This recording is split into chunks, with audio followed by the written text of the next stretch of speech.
What's up guys, welcome back to the channel and another video. Today I'm going to be telling you guys all about my favorite film camera under $50 and which I personally think is probably going to be the best film camera under $50. Also, quick side note before we get too far in this video, if it looks like I'm sweating, it's because I am. I had to turn off all the fans for this video and it's like 95 degrees outside, so yeah. So if you guys follow me on any of my social media pages, which I'm assuming you do if you are watching this video, that's probably how you found it.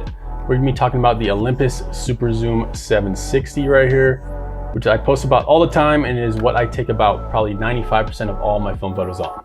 So to start things off, probably my favorite thing about this camera is going to be the price. I got mine for $40 off of eBay. I got this one a couple years ago for $40. I'm not totally sure what they run for now, and that is why I said $50 in the title of this video. So my first thing that I really like about this camera is that it's going to have a zoom lens. It is a 38 to 76 millimeter lens right here.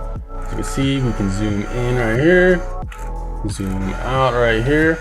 And as someone who typically shoots all of my landscape photos on a zoom lens, it is super nice to have a zoom lens on my film camera. So the next thing that I really like about this camera is that it has a built-in flash. The flash is going to be right here.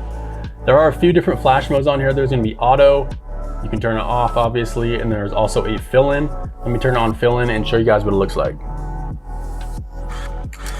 I personally love using the flash when I'm doing portraits as like the sun is setting, and I also love using it to fill in the foreground of my landscape shots as the sun is setting.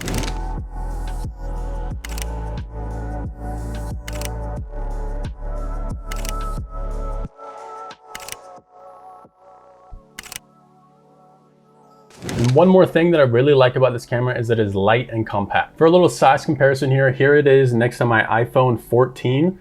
As you guys can see, it is going to be smaller than my phone, which is nice when I have both in my pockets. Something else I really love doing with this is when I'm out snowboarding, I just throw it in my fanny pack with my keys and my wallet, and it fits in there with no problem.